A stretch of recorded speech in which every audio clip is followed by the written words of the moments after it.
there. So we're live and recording. Everybody just bear with us because we are waiting for Tommy at the moment.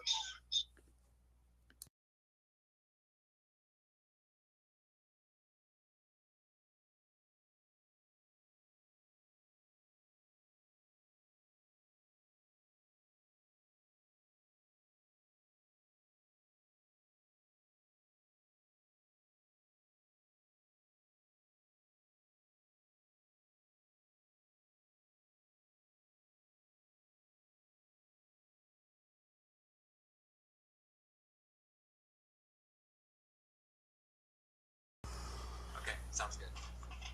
Hi, everybody. This is Jmix here, and we're just waiting for Tommy to get this thing started. We're a little bit fresh and new to this Kickstarter live, so there will be a opportunity for you guys to ask questions.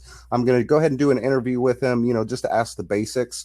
I would also direct everybody to go check out his Shade 45 interview, and be sure to share this Kickstarter page. I've read the book. It's a great book. And I would really like to see this be put out. They're offering special incentives, stuff that real 2Pac and Death Row fans are going to love.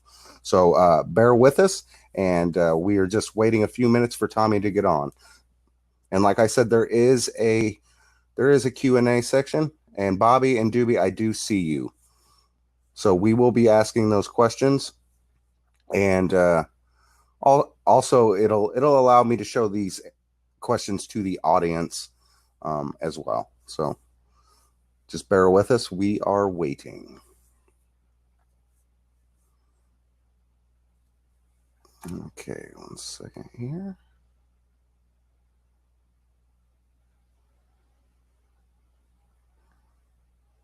It looks like Tommy is going live now.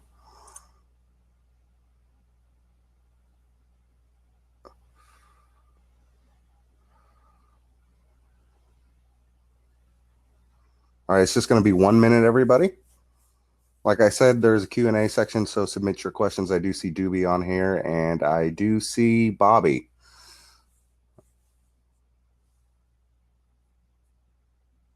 As with any live format.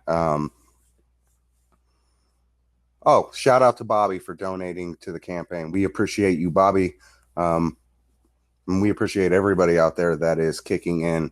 This is a great book. It tells some great stories. I would be very remiss not to see it. So as soon as Tommy gets on here, we're going to conduct a short interview, and I'm going to start asking your questions. And I absolutely have the questions of, I got yours of the Outlaw signing to Death Row, and Doobie, I got yours with the Drum Machine and Dr. Dre album. So.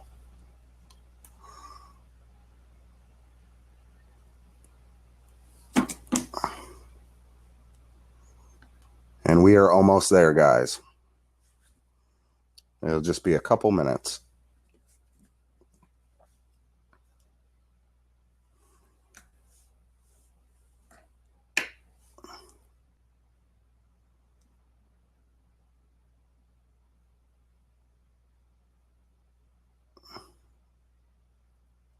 And if you do take the time to look at the Kickstarter campaign, there are certain levels of donations. There's a tape being offered. There's signed books being offered. There's shouts out in the book offered. So thank you to all the donors of this campaign. We appreciate you. We couldn't do it without you. And Tommy's book, there's a lot of books being put out right now or, in the recent past. And I tell you what, they don't hold a candle to this book. If you want to know the inside stories of Death Row by someone who was there from early onset until the very end, Tommy's book is what you want to read. And with us right now is Tommy D. How you doing, Tommy? I'm doing fine. How about yourself? Doing fantastic. Looks like we got some people on here. And after a quick little Q&A between me and you, if you would, we're going to take some questions from the audience. Looking forward to it. All right. We're going to go ahead and start it out. The book, Stranded on Death Row with Dr. Dre. I'm sorry. The book, Stranded on Death Row with 2Pac, Snoop, and Dr. Dre. That's what we're crowdfunding here right now. Tommy, what prompted you to write this book, and why now? Actually, started writing it about 5 years ago. I found myself like I'd like be at a party or in the studio and I'd be telling death row stories, and I kept hearing over and over, "You should write a book. You should write a book." And then I thought one day, what the heck, I should write a book. So I started it with Ben about 4 or 5 years ago. We got it halfway done. My father passed away, so I decided to split Iowa because I retired, moved back, and I came back to LA to get back in the music business. And so we wanted to have it out by the time of the movie, but we didn't have it completely the way we wanted to, but it's almost there. Special shout out to Miss Master King in the house. He's shouting out you, Tommy D. DJ King Assassins here. Tommy, did you have any stories that were just too salacious to put in the book? Did you leave anything out? There's so much stuff left out. I mean, it's just like the 2Pac movie. In 2 hours, you can't, in a movie in 2 hours, you can't tell everything. And in a book, you can't tell everything unless I wrote an 800-page book, and there'd still be stories. What did you think of the 2Pac movie? Have you seen it yet? I saw it. I thought it was good. If you're a hardcore 2Pac fan, you might be a little bit disappointed because you didn't get any inside crazy scoops or anything. It was just about his life, and things just kind of moved real fast. But that's what you have to do in a movie that's short. What did you think? You know what? I liked it. I did like it for what it was. Like you said, I do feel that they tried to fit so much in a small area. I think they should have went the Malcolm X route and really made it a 4-hour odyssey.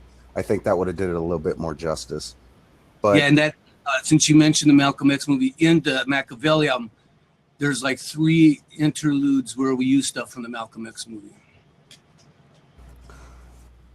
It's, to start from the beginning, and I want to let everybody out there watching know, we do need you to fund this book. We need this crowdfunded, and if this is successfully funded, Tommy, will there be a part 2 to this book? I try to want to get everything in just everything in this one book. Is what I want to do. So we're still going to add more stories. I've been talking a lot with Roy Testify, who was Suge's assistant at Death Row for 15 years.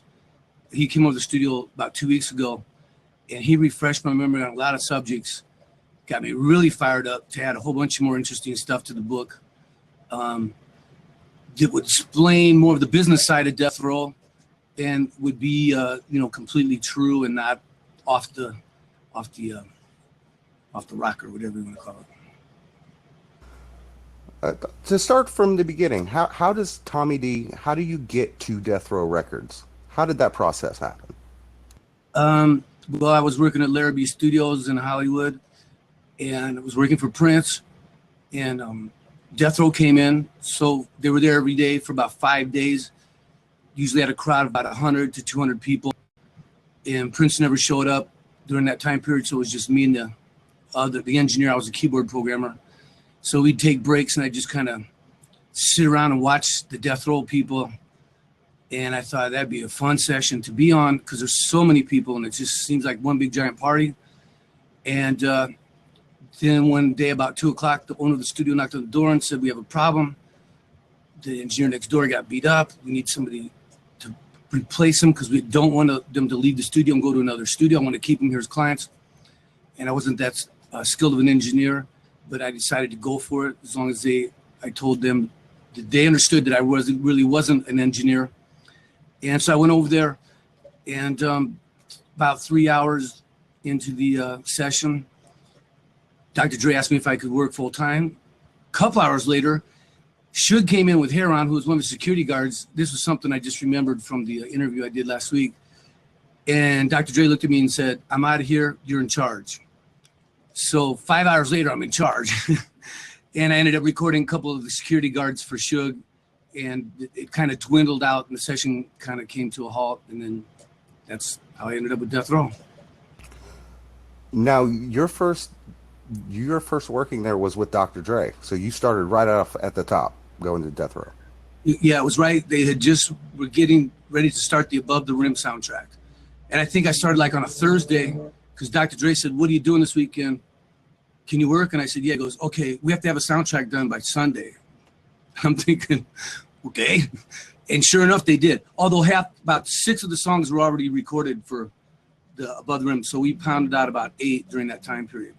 And they actually used Prince's studio. So they had Studio A, Studio B, and then had DJ Jam in the back Studio C. So I was running 3 studios at one time for like 4 days, running in circles to each room. And it was very interesting.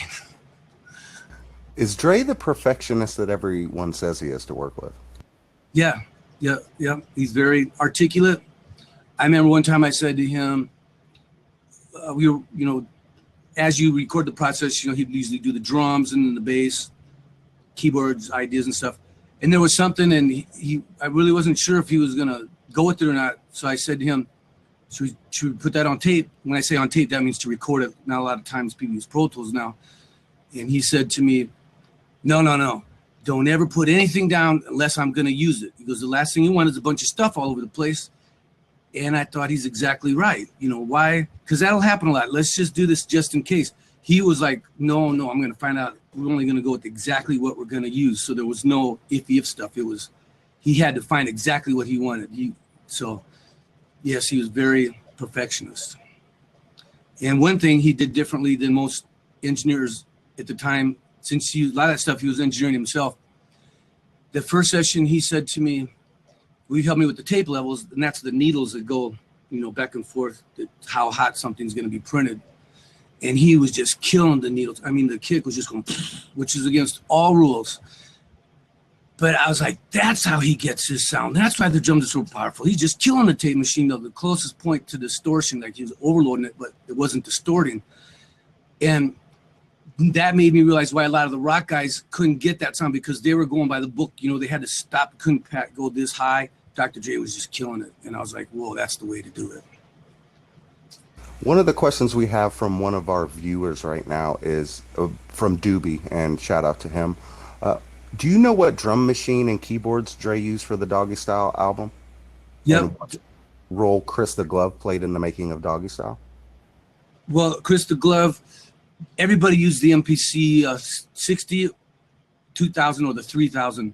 Mostly the 3000 was the machine that you wanted to use because the software was still made by Roger Lynn.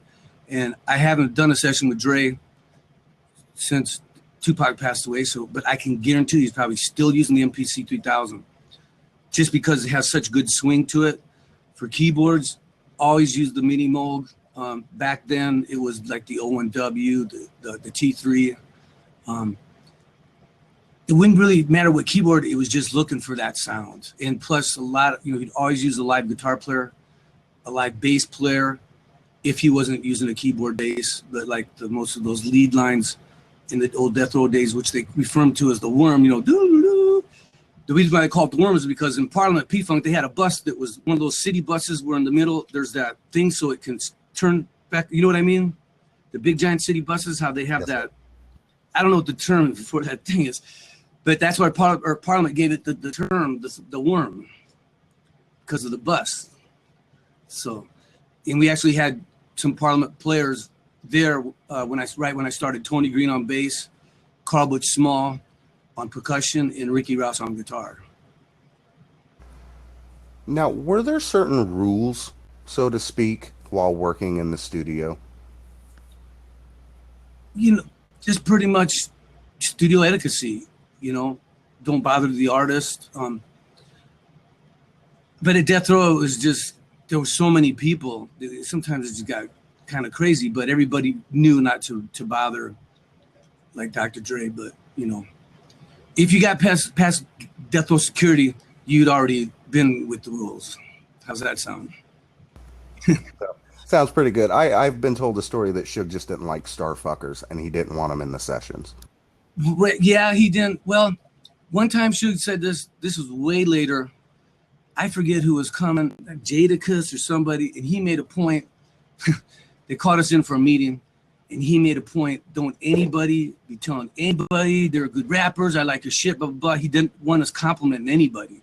He just wanted us to not do that. So I see we got Mixmaster King here. I can see he says a shout out to Tony and Carl Butch, my Detroit players. Is it okay if I read these things or?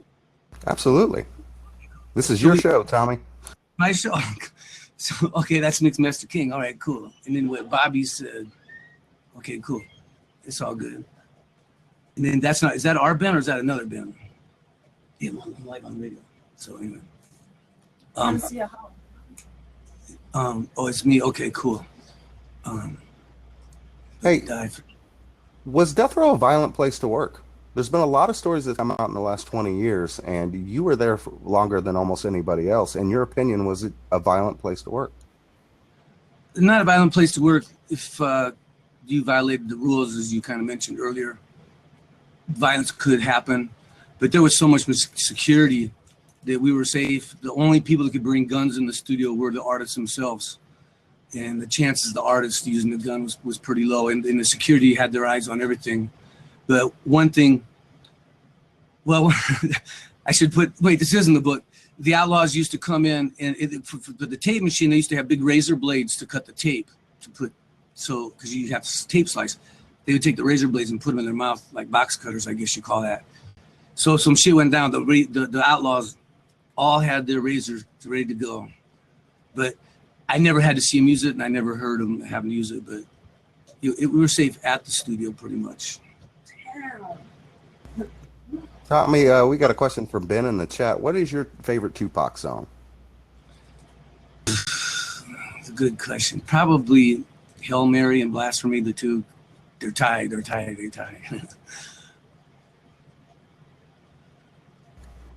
All right.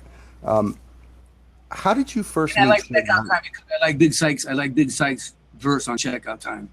And I was with Corrupt about 6 months ago. We ran into Big Syke, which I think he passed away just recently. Yes, correct, he did. Yeah? We saw him at the Saddleback Bar, it was right down from my studio. And you talk about saying, don't Starfuckers. I said to Syke, I said, can you do me a favor? Can you bust that verse for me of Checkout Time? And he did it, and I couldn't believe it. And it was pretty cool to see him. Yeah, definitely rest in peace, Big Syke. One of my favorite member of the Outlaws. One of the biggest impact that he had on West Coast music was huge. My son, who's a teenager, listens to All Eyes on Me, and every time Big Syke comes on, that's his favorite verse, especially on the title song, All Eyes on Me. Yeah, it was just unfortunate that him and 2Pac had a falling out, and he just disappeared after that All Eyes on Me record. Do you know what the fallout was? It was personal, so I'd rather not say what it was. Fair enough. What was it? How did you first meet Suge Knight? The very first session when he came in with Heron and a couple other security guards. I didn't actually shake his hand or anything. I just saw him. I don't think I ever did say hi to Suge or anything. The first time I ever did make recognition between each other was I was with CPO at the El Rey Theater after the award show, and we're in the bathroom smoking a joint, and it walked Suge, and I'm thinking, oh shit, we're busted, and I'm realizing, come on, this is death row, what the fuck am I thinking, And Suge said hi to us, and we said what's up, and we got out of there. So Suge wasn't hands-on the production side of Death Row Records. He was, after he did his 5-year stint and came out, and we had the artists like Crooked Eye and Eastwood and Spider and Vegas, and we had was working with the Booyah Tribe a lot. The most of all that time period, though, all we put out was the Dysfunctional Family soundtrack, and we also worked on the Left Eyes album, which unfortunately she passed away, and that wasn't really released like I thought it was going to be, but the Death Row producers took that thing to a whole nother level, and it was pretty cool. Is Suge Knight the big bad wolf that people make him out to be?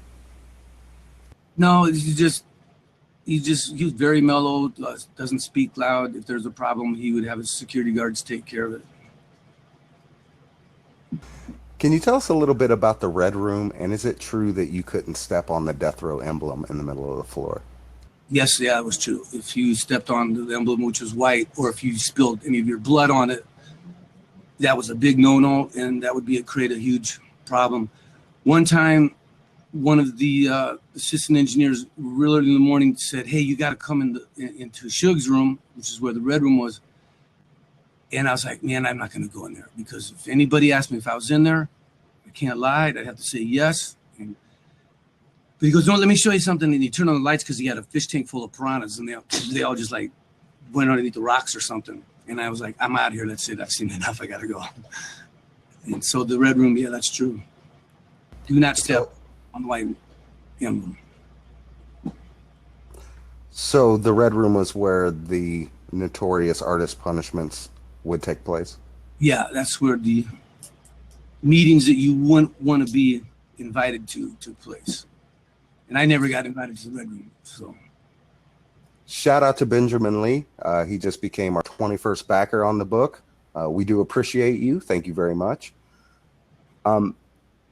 Now, because we were talking about the biopic a little bit earlier, there's a scene in the movie where Suge Knight kind of checks Tupac. Did you ever see anything like that happen while you were there? Suge Knight checking Tupac? Are you talking about kind of when he heard that Snoop said something on the radio? Yes, sir. Yeah. I don't know what conversation took place between those two, but I do know that Tupac was very upset about Snoop, what he had said. But at the same time, Snoop wasn't really trying to go in that direction and didn't understand why Death Row was going in that direction. And I remember once he said, I think it was like about Gangster Party, he said, "Man, it just happened so fast. I didn't really realize what we were doing." So I think it was Gangster Party he was talking about. What they were doing was, dissing out in New York. And I can see where Snoop said it just happened so fast, because with Tupac, everything happened fast. Is there there's been a lot of speculation and rumor. Was there a real beef between Pac and Snoop? Was there a tension there? No, there was. When people talk about tension with the artists at Death Row and Tupac, the only tension was sort of that here along came, Tupac gets out of prison. He does a double album in 30 days and it releases and bam. So Tupac was questioning, am I carrying Death Row or what? How come all these other people haven't put out records? I thought it was the artist's fault, because Dre really wasn't there to help them, because he was still figuring out his position with Death Row financially and trying to decide his aftermath position. But then what I just found out about 6 months ago from Trey Lane, who was one of the security guards at Death Row, Suge was stockpiling all these recordings because he was going to move over to Sony with Death Row and have all these albums ready to go. So that was something I just learned about 6 months ago, which we have to put in the book as well. Because a lot of people say, oh, the artists were jealous about Tupac. But I'd be jealous about Tupac if I was an artist, because the guy was just like blew everybody away. But no, there wasn't a problem with Snoop and Tupac. Mixmaster King asks, are you still engineering, Tommy? And who played most talkbox sessions, if there were any you experienced with at Death Row? Yeah, I'm still engineering. That's a good question about the talkbox, though, because when we did California Love, Dre said to me, can you go down to Can-Am and see what kind of talkbox it is that Quick uses? And I'm like, okay. And it was the Electro Harmonics talkbox. So we looked around in the LA in the stores. At that time, the internet wasn't very popular yet. And we couldn't find it. So I called my brother in New York and I said, can you see if you can find an Electro Harmonics talkbox? And he found one. So we FedExed it to Dre's house. And everybody's sitting around with the tube trying to do the talkbox thing. And nobody could make it happen. And then Butch Small says, I got Roger Troutman's number. Let's just call him. So they called Roger Troutman. That's him actually doing that on California Love. There wasn't really a lot of talkbox stuff at Death Row. If it was, maybe Quick and maybe like just here and there, not that much. I mean, when she said there wasn't that much talkbox stuff, but you hear California Love so many times, you probably assume that it was used a lot at Death Row. But that's a good question. One of my favorite artists from Death Row is Tupac. So I guess my question to you would be, how did you first meet Tupac?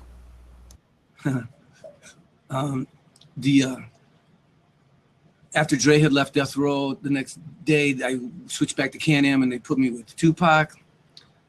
And so he came in to record. about a half hour into the session, they laid the beat down. And I've told this story a lot. I can tell by the smile on your face. You heard it. 2Pac, I went out to the kitchen. 2Pac was looking for me, very upset, wanted to know why I had left the studio. If I ever left the studio again, he was going to beat me up. The Outlaws had their box cutters in their mouth, but fortunately they didn't come out. And the session ended about 4 hours into it. Johnny J says, "Hey, 2Pac, Tommy D has to take a shit." Everybody laughed. Then everybody left. Then the next day he comes in with Timothy Roth. They're doing voiceovers for the gang-related movie. And 2Pac's sitting back there and he keeps going, winking at me. "Hey, you're glad to stay in a 2Pac session, aren't you?" And I said, "No, I'd rather be doing records." And he said, "Okay, Fernand, you're my engineer." And I said, "Okay, cool." Shook hands. Then that night we had the session, and the Outlaws were really confused because they couldn't figure out why he and I were getting along so good. It was kind of funny. Bobby has a question, and shout out to him. He's a backer of the project as well. Do you know why they used a sound-alike of Snoop's for the All About You video? Yeah, is this the... Yeah, because he said, why they used the dude that sounded like Snoop than the real Snoop. And they had a guy, after 2Pac passed away, they had the Realist came in. If you're familiar with the Realist, who sounds pretty much like 2Pac.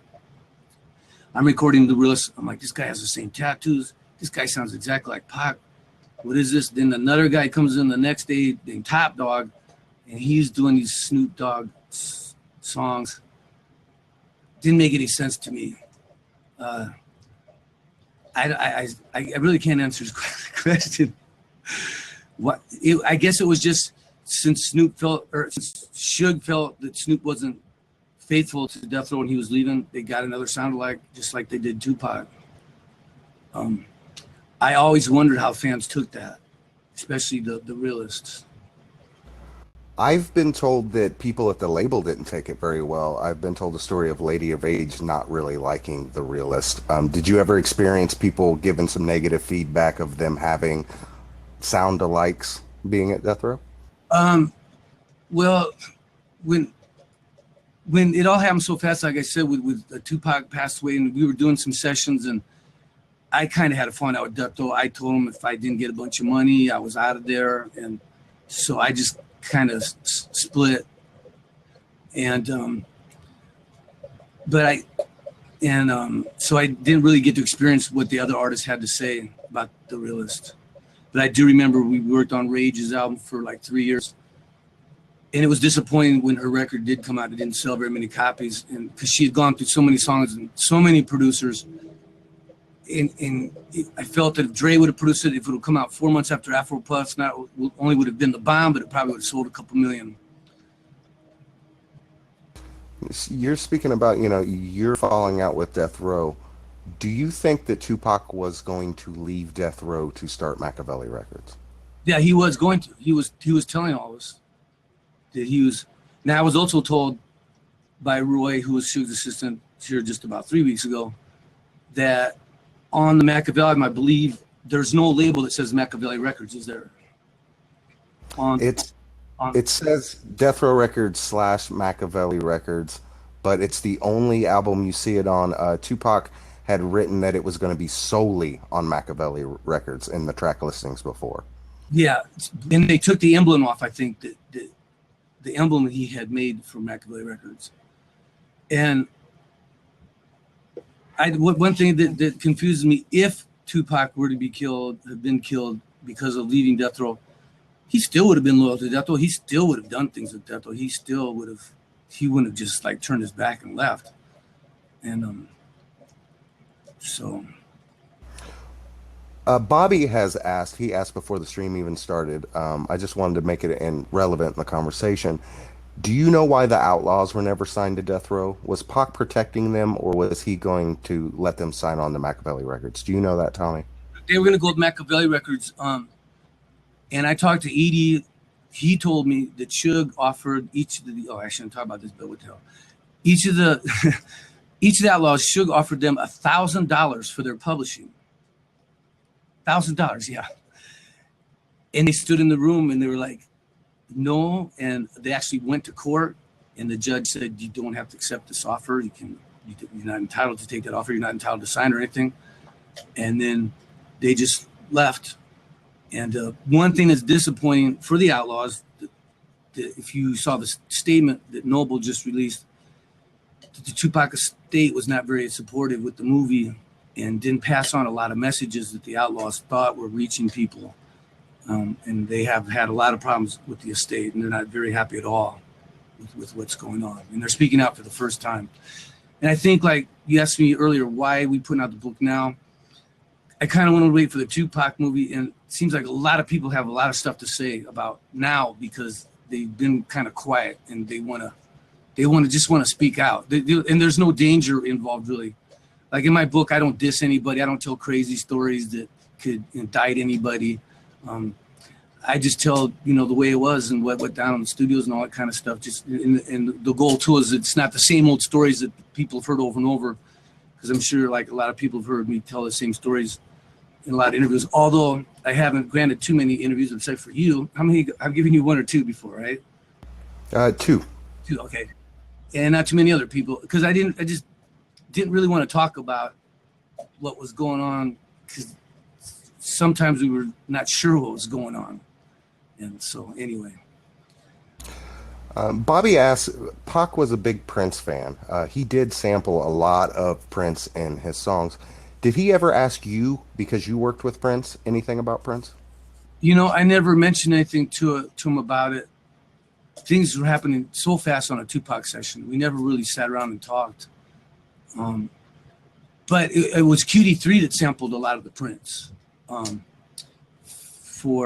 was QD3 that did that. But I think did Johnny J sample much Prince? I believe so. I believe there's a couple tracks that he did sample Prince. QD3 had like 5 or 6 tracks that he had sampled of Prince. So, but we never really talked to Tupac on a social level about stuff like that. It was mostly just things that were happening in the studio. Now, you had spoken before that Machiavelli was to be a diss album. For the people that haven't heard that, because it's very, very interesting, can you tell us about learning about the Machiavelli album and the conversation you had with Pac? Well, Tupac said I got an order from Suge to do a diss album. So we were working on diss songs. And then the topic came up where I told him I wish he was doing something more like for the people, more educational, more political. Because I was a big Gil Scott-Heron fan. When I was 16 years old, I learned to play bass just so I could go on tour with Gil Scott-Heron with a band that I had my brother. We were very political. So political, in fact, that we were blacklisted by the CIA because our band played before the vice president of El Salvador gave a speech about the death squads. And my uncle was a general in the Air Force, so that the tie-in wasn't very good. But I never did get a chance to tell Tupac, hey, I was blacklisted by the CIA too. But so I told him, I expressed that I wish we were doing more political stuff. And he said, okay, we're going to start the Machiavelli album. And then Lance, who you've spoken with a couple times, got all excited because he was familiar with Machiavelli from Tupac had mentioned that a couple of songs before, because he knew that meant it was going to be the social political thing. And Lance was kind of the one that helped us really go in the political direction by suggesting, can we put in Malcolm X samples? Can we put in Farrakhan samples? And Tupac's reply to that was, put Farrakhan all over the album because he owes me money. And so, but what happened was, like, Suge toss it up in the album, which really kind of bummed me out, because he was telling us, well, every album has to have a club song on it, which I don't agree with. You can't have a political album.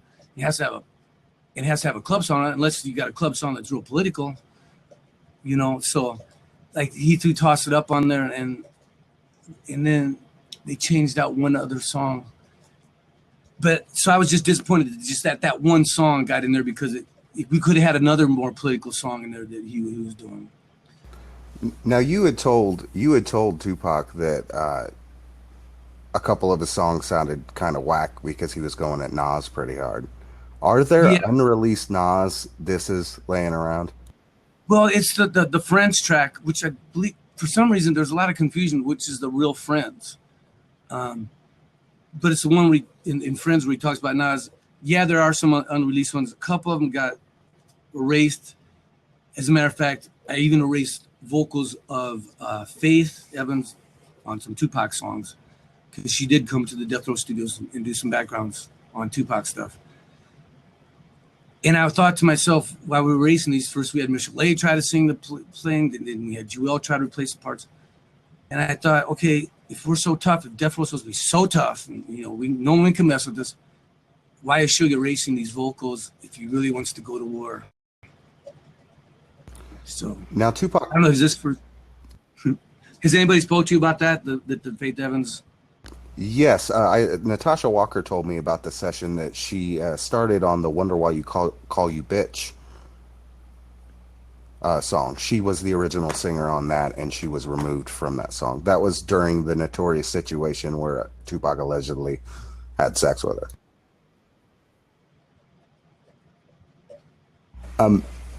Is there any truth to Tupac trying to take his masters? There's a story that Tupac rushed in and tried to take his masters out of Death Row. Could that happen at Death Row? You take your masters?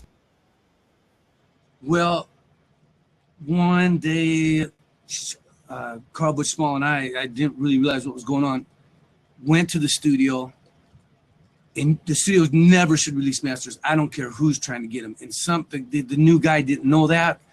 And we loaded up all these tapes and took them to Suge's house. I knew it was a no-no. It wasn't that we were going for the Tupac, we were just going for anything we could. That's the only thing I've heard about reels getting taken out of. But I never heard about Tupac and those guys trying to get his masters. I don't think Tupac really cared about the masters if he knew the album was out.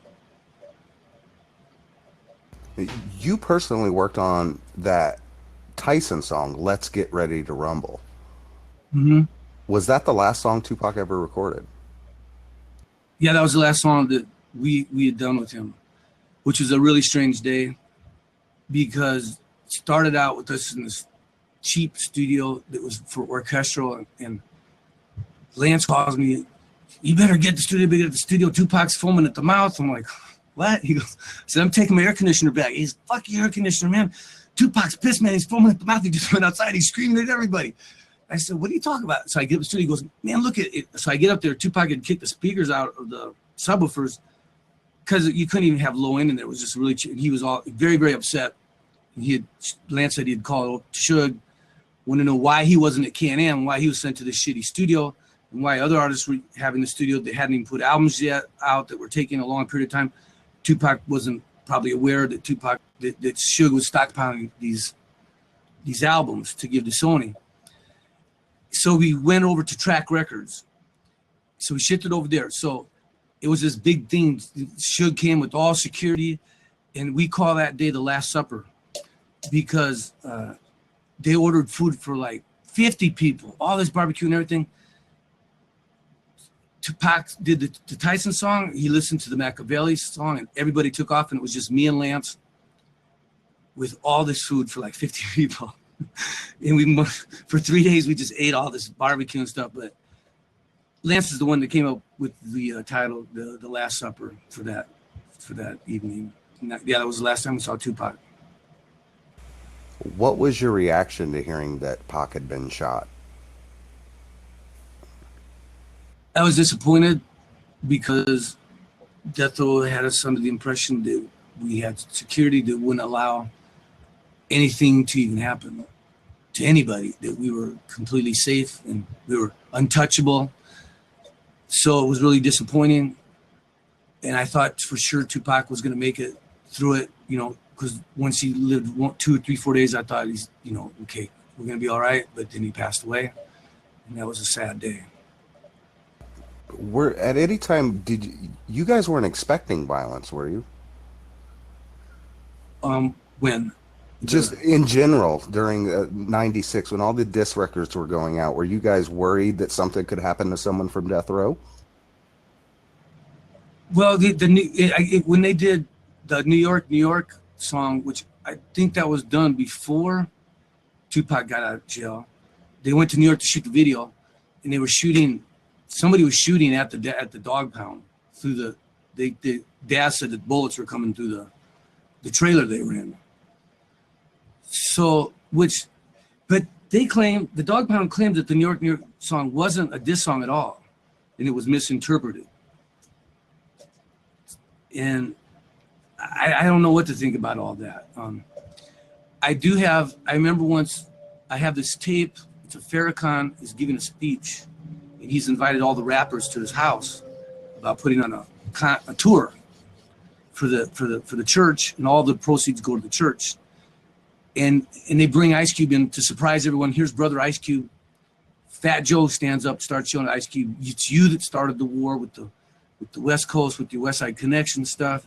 It's not Snoop and those guys. And there's just like this big argument. I still have that tape today. It's very interesting what took place in that meeting.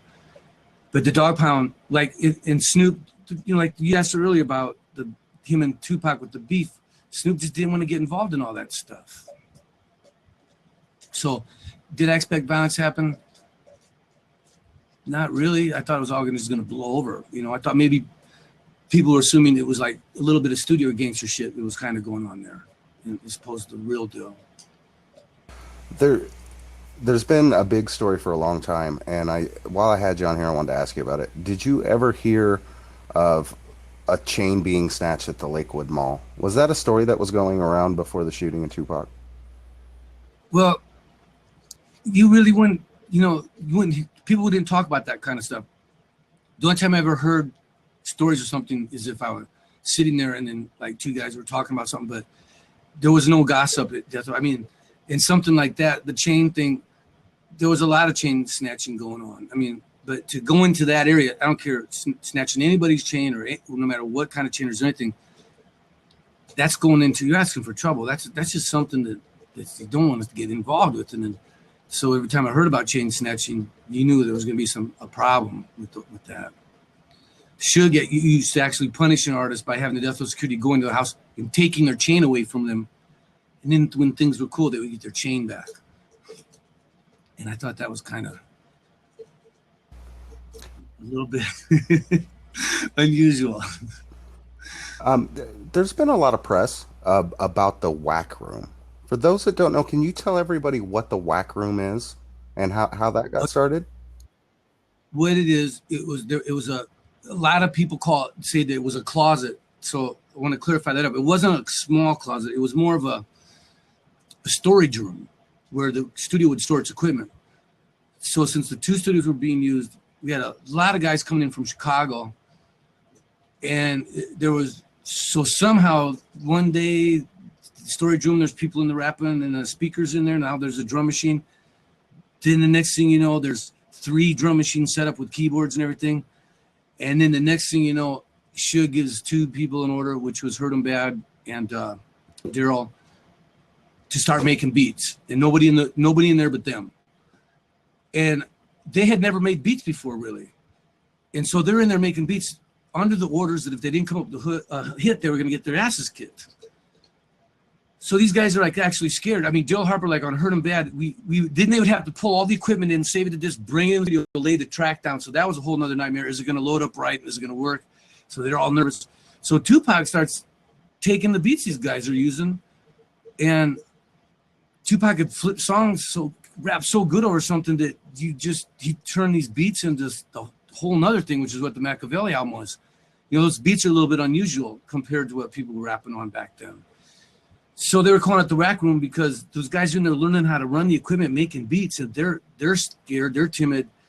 And so they just called it the Whack Room because everybody expected them to not come up with anything. But they did. And that's pretty much what the Machiavelli album was, with the exception of a few songs by QD3. Yeah. And then Toss It Up, which is Dre's beat in a way, because that originally was the No Diggity song that Death Row Security went down to Westlake Audio and insisted that they give them the tape, and then they brought it to Death Row. Never seen more excitement ever at the studio that they had the Dre tape, and I think it was me and Quick and G1. They bought the tape in, and Tupac did a verse and said, "Let me know how it comes out," and left. And this is right when Tupac had gotten there. Because I was like, who did we just record? Because Tupac just ran the studio and got on the mic, and it was real dark back there.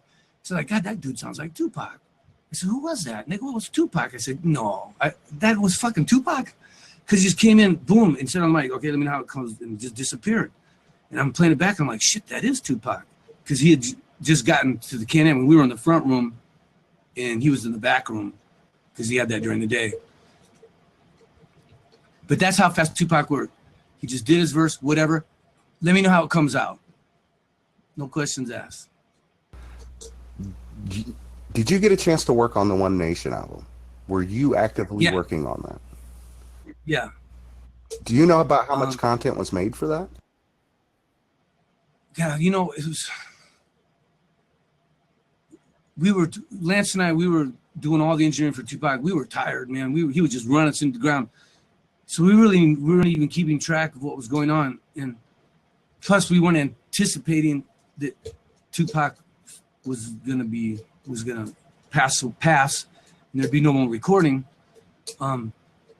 So it was just another one of Tupac's things with all these people coming in. We're recording, we don't know what's for what, you know, or if this is Machiavelli Part 2. I do remember him saying, yeah, this war's over, man. One Nation. You know? And I was like looking at Lance going, the war's over? Which war is he talking about? You know what I mean? There's been a lot of wars on here lately. And I guess he was just going to call a truce to the whole East Coast thing. I don't know how he was planning on doing that or what was up. I think maybe he was planning on dropping that album real fast. And that was going to be the sign that the war was over, or that was going to be his, look, I'm working with East Coast guys. I can't remember exactly who all the producers were on that record. Because it was one of those things where you recorded 6 songs in a day, and then the next day you couldn't remember what the songs were you recorded yesterday, let alone 4 days ago. But Lance and I would sit in real late at night after Tupac left, and like Hail Mary and Blast Remember, we'd listen to over and over and over. We'd tell the security guards we were mixing them, but we weren't. They were already mixed. We were just listening to. We couldn't leave. We'd be like, let's hear it one more time. Let's hear it one more time, because we were just infatuated with that Tupac was going in that direction. And those were songs where he rapped all by himself, which I was a bigger fan of when it was just him on all 3. But just to get into another thing, when the Outlaws did stuff with Tupac, I could never figure out how they were able to keep up with what was, because the subject matter changed so quickly and stuff. And I asked Edie about 6 months ago, I said, how in the world could you write so fast when everything was changing so fast, and you didn't know what was going on? He said, because during the day, Tupac would talk about what he was going to rap about that night. So we would mentally prepare a verse in our head, what we think it might be about. And he said, and most of the time, whatever he talked about was what we did that night. So if he said we were going to do 8 songs tonight, we did 8 songs. If he said we're just going to do 3, they just did 3. One of our supporters in the chat asked, now after Tupac threatened to leave the label, do you have or think that you have any confirmation he would still release the One Nation album? Yeah, that was his plan. And there was a girl from London he bought in. He was going to do her record, and some other people. He planned on doing like 50 records. So yeah. Well, I don't know. A couple years ago, you debunked the Machiavelli demo rumor by saying that everything that was done there was done for official release, that nothing was going to be scrapped or put out as a mixtape. You stand by that? Yeah, there was no such thing as a demo at Death Row. What happened was some of those songs, like, okay, here's an example. One day Tupac says to me, all right, throw up this one song. So Lance puts up the song. And he's just sitting there like this, and she can see me. And he's thinking, and he's not talking, which is unusual. And so the tape is, and I'm pulling up the faders, and I'm thinking, wonder what he wants to do, or what's he thinking, or what's going on here. So the song played down one time, and I had most stuff up, and I said, so what's up? And he said, is it mixed? And I never say no in the studio, and I said, it's sort of mixed. And he said, okay, run it to that. So we ran it to that. While running to that again, I'm still changing the faders around and stuff. So that version of that song somehow leaks out, and that's what people consider the demo, because Tupac would just run stuff. And I don't know who leaked that stuff out or how it got out. There's a lot of different rumors of who did it and how it happened, but some of those were because like on White Man's World, we actually did do additional production because Pac had passed away. So it was just Lance and I, and we're like, okay, we got 3 days to mix whatever songs we want to mix. And so we mixed that song. And if you heard that compared to the original is way different. And when people say the Machiavelli album was done in 3 days or 7 Day Theory, yeah, in a way it was done in 7 days if you add up the time. But most of those songs were an hour to an hour and a half were spent on. Just a couple of them got like 8 hours time on them. So it was done very quickly. Man, it was done so fast I couldn't believe it. It was just like I just couldn't believe my eyes. I was like, no one can do this. Prince couldn't come in the studio and do 8 songs a night that I did under my impression from doing UNCUT. And because most people just want to analyze everything that's going on. But 2Pac, he didn't care like if the vocals, if the singing was out of tune and messed up. He didn't care if there were mistakes in the music, because to him it was all about the message, in my opinion. Absolutely. And I just want to let everybody know that we are doing this live stream to help crowdsource the Kickstarter campaign for Tommy D's book, Stranded on Death Row with 2Pac, Dr. Dre, and Snoop Dogg. Tommy, what would you say to those that think that recording at Death Row was a nonstop party? I wish they could have been there. It was such a nonstop party. Okay, here's one thing. I thought about this the other day because I want to put this in the book.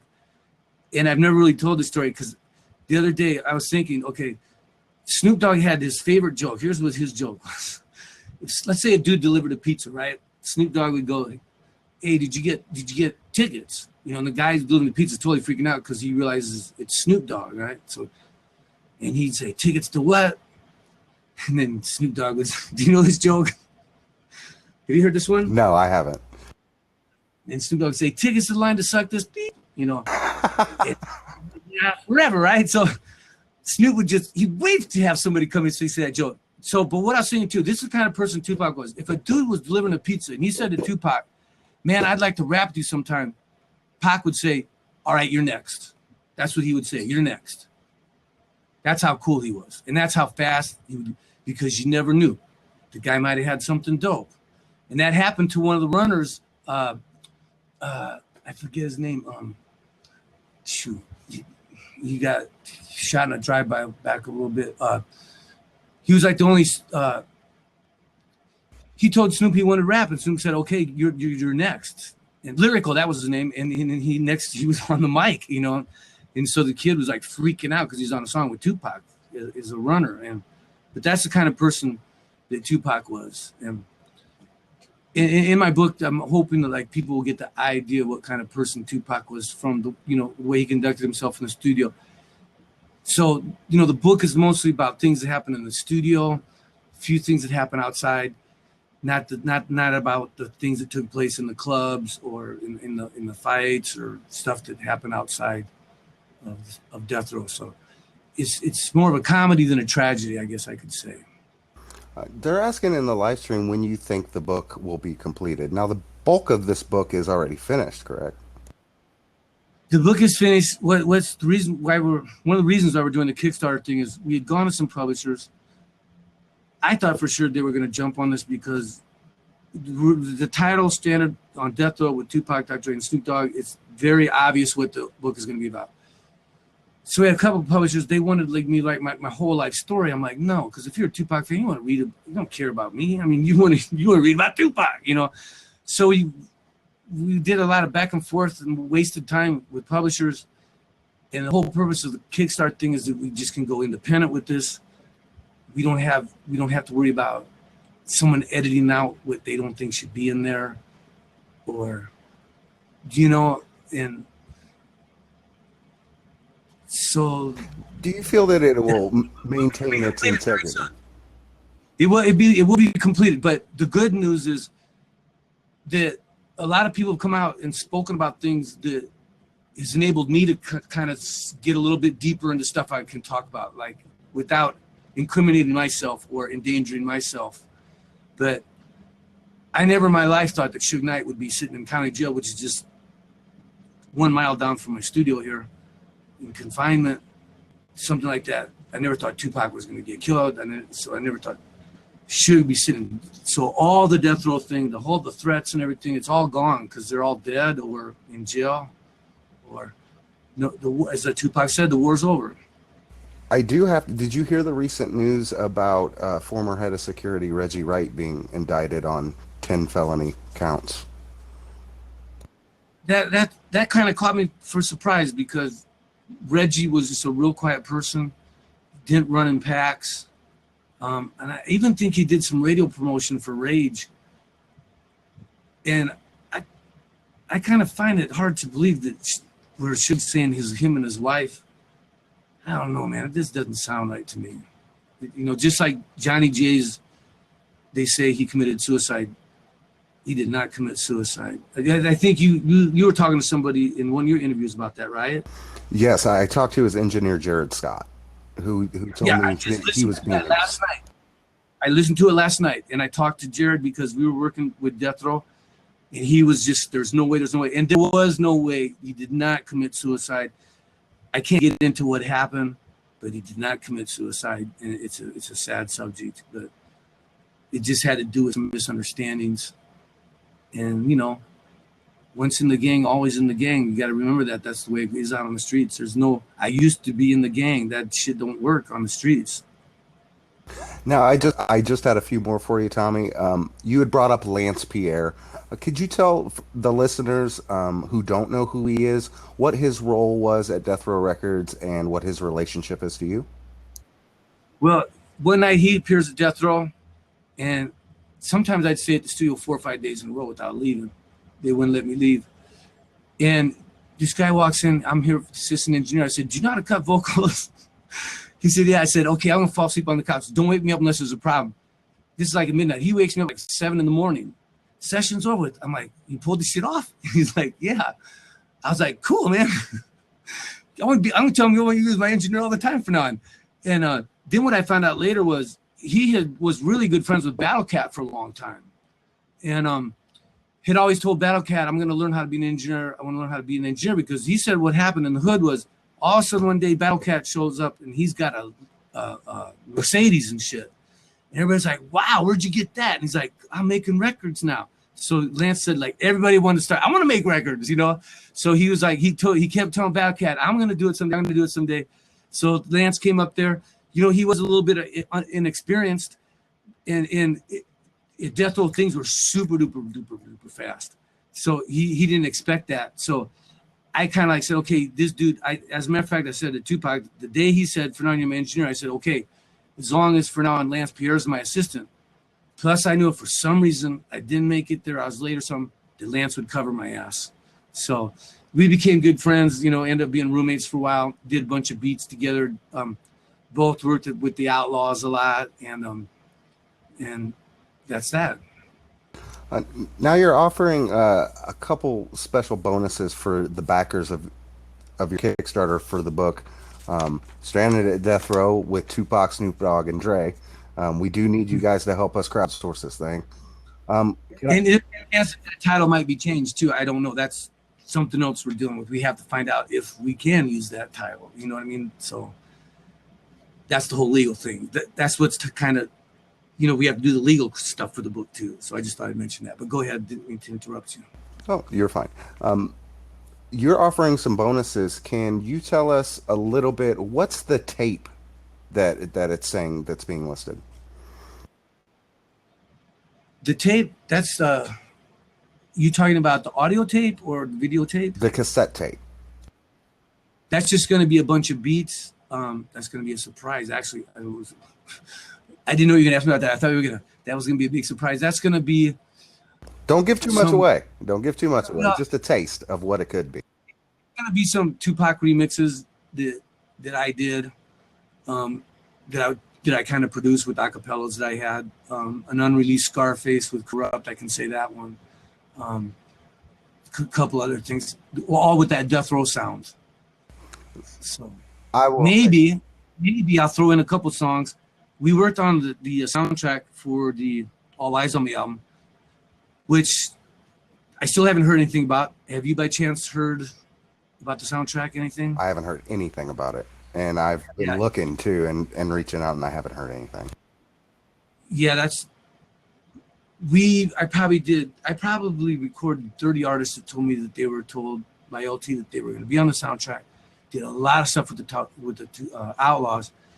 And actually, speak of the Realists, did a great song. The Realists did of All Eyes on Me, a remake with like a talk box. The beat just killer. And the Realists raps, it's as if Tupac were still alive now. That was supposed to be the theme song to that, and it might have.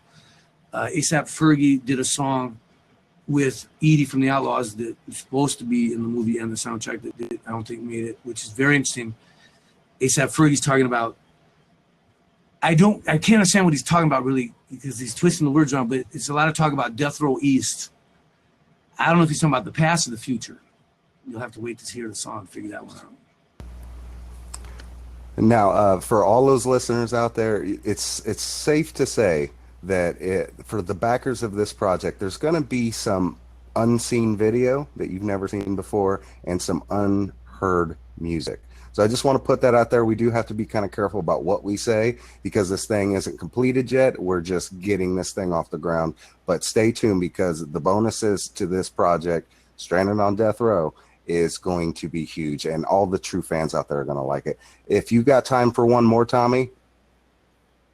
I got all day, man. All right. At least I can do an interview now where I can see you. All the interviews I've done have been where I can't see the people, except for the one the other day on the Eminem show, which thanks to Ben, he's been putting all these things together to get the ball rolling on the book. Yeah, I think he wants shout out to Ben. He's been working his ass off. Yeah, he's been going crazy. I mean, he's got us the interviews, and I think now he's really got the ball going. And because there's times where I thought to myself, maybe I don't care if this book comes out because like if it comes out, it comes out. But now I want it to come out, and then just because if you're a Tupac fan, like was one time somebody asked me, "Man, you must be a big hip hop fanatic," and I said, "Not really." And it was just a job, I just fell into the whole hip hop thing. I never sought out looking, to work with Dr. Dre and all that kind of stuff. It just happened. And I guess I was lucky and fortunate to be the right place at the right time. So this is mostly for the fans so they can hear stories that they haven't been able to hear that are true. And when I go to my grave, everybody can enjoy it. Chewy in the live stream asked what your involvement in the Are You Still Down album was. I think I did 6 songs on that. I did some extra drum programming for the Outlaws because the Outlaws actually produced that. Ricky Rouse somehow said he mixed the songs and was the producer. I don't know what happened with all that. But what I can say is on that Are You Still Down, which is the John B song, right? Is on that one. Is that correct? No, the Are You Still Down album, it was an earlier version that had the same title. He did do a song with John B. But what was John B did with Tupac? Do you remember the title, the name of that song? Yeah, it's also called Are You Still Down? Right. Now, okay, let me tell you about that. We're at the studio in the morning. This white kid comes in. Hey, I'm here to supposed to meet Tupac to do a song. And we're like, okay, cool. And I'm thinking he's known Tupac forever or something, the way he was acting. I find out later, but okay, so he comes in and Tupac says, yeah, I got this one beat. They throw it up and bam, John B killed it. He did some vocoder stuff. That was one of the few times we used the top box thing. Just killed that song, man. It was beautiful the way it was done that day. And somehow down the line, it just got all kind of messed up. And that original version of that song is the bomb. And as it turned out, he ran into Tupac in the parking lot of Ralph's and said, I want to do a song with you. And Tupac said, go to the studio. I'll meet you there in 2 hours, which is kind of like the pizza guy saying, I want to do a song. He said, you're next. So he really didn't know John B. And he walked in like they were best friends and they cut that song like that. And so you tell me that song is not on the Are You Still Down album? No, that was released on Cool Relax, I believe, by John B. It was a single on his album. Yeah. So anyway, that kind of goes to show you how things got twisted around later on down the road without Tupac there to call shots. Absolutely. And shout out to Mixmaster King from 92.3 The Beat. He did become your 22nd supporter of the Kickstarter project.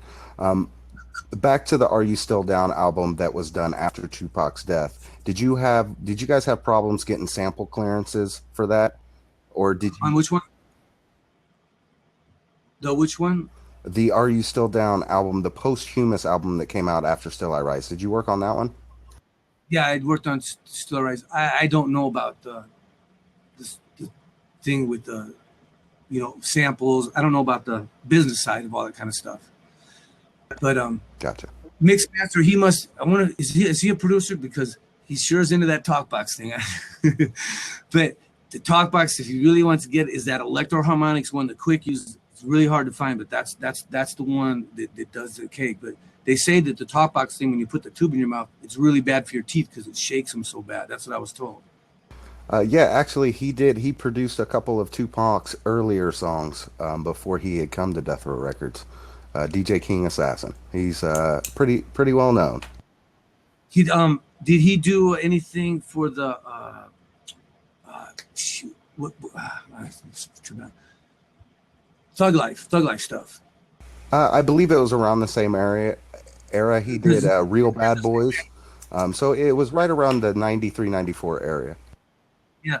One thing I kind of forgot, but I realized just recently was 2Pac and Thug Life. I had a studio in this mansion on Sunset a long time ago, and I come home. There's all these cars out front, and I'm like, "What the fuck's going on in the studio?" But the guy's gone. I call him in Chicago. What are you doing? He goes, "Oh, Thug Life is using the studio for 4 days." I gave him the keys to the studio. I said, "Dude, there's like 50 cars here." So I had a studio below the studio. I put all my cars in all my keyboards and stuff in the car and drove them over to my girlfriend's house because I was like, "This some shit's gonna go on." I called him in Chicago. I says, "This Thug Life up there, man." But Dwayne Nettlesby was producing the sessions. It all worked out. There was no problems. But so I guess I didn't even realize 2Pac had recorded in my house. I was living there for 4 days, wait before he went to Rikers Island. I guess looking back at everything and your career on Death Row Records, um, what is your favorite moment? If you had to name one, what was your favorite moment of your work done at Death Row Records? Yes. I know that that's a loaded question. I'll give you time to answer. I think up at Dre's house when we did Natural Born Killers. Oh, okay, yes, definitely. Natural Born Killers because Ice Cube came up there to do his vocals. And Dr. Dre was like acting kind of weird. He's like, "Oh man, we have to deal with Cube. We got to deal with Cube." And I was like, "Well, what does that mean?" And I understood what he meant because Cube gets up there. He's really into like knowledge and stuff. He starts telling us about this is the first time ever I heard about the Illuminati stuff. He was telling us about like in Vegas how there's like in the XXX signs and Exxon and all the and it didn't make sense to me at the time because I didn't know anything about the Illuminati and stuff. And he's saying, "Dre, you got to understand this. Dre, you have to realize." He's going on about this for like an hour and a half. And Dre's not saying anything. Cube just talking and talking and talking. And then finally, Quick left, and Dre was like, "Whew." And I thought, "Oh, now I know what he meant." But I really enjoyed it because the stuff he was saying was crazy, about all that kind of stuff in Vegas with the signs. But I didn't catch on later really what he was talking about until I investigated more about the Illuminati stuff. What do you say to those that think people fake that Tupac faked his own death? Did Tupac what? Faked his death? Yes, sir. Well, that's a very interesting question because he's no dummy, and I don't think he'd put himself in a position where he wouldn't go back. He knew if he was going back to prison, he wasn't going to get out. To tell you the truth, because he's mentioned that many times.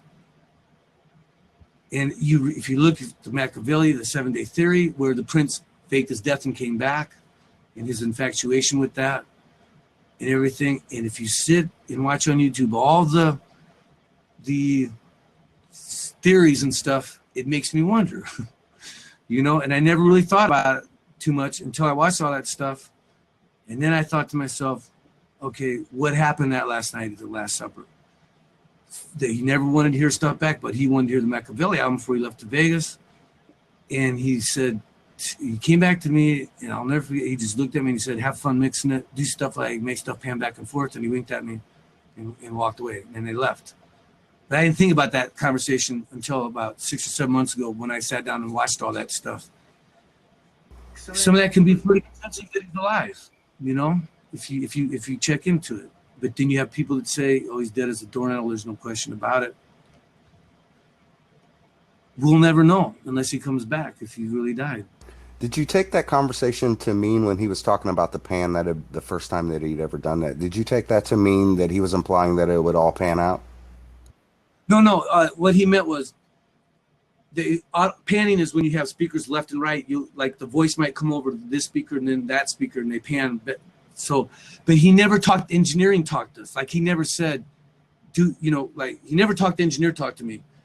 So when he said pan stuff back and forth, I'm like, since when does he tell me how to engineer? The only thing he ever said was turn up the drums real loud, turn up my voice real loud. I don't give a shit about nothing. I just want people to hear what I'm saying. That was his idea there. As we close this, I want everybody to please donate and help crowdfund the book Standing on Death Row with Tupac, Dr. Dre, and Snoop Dogg.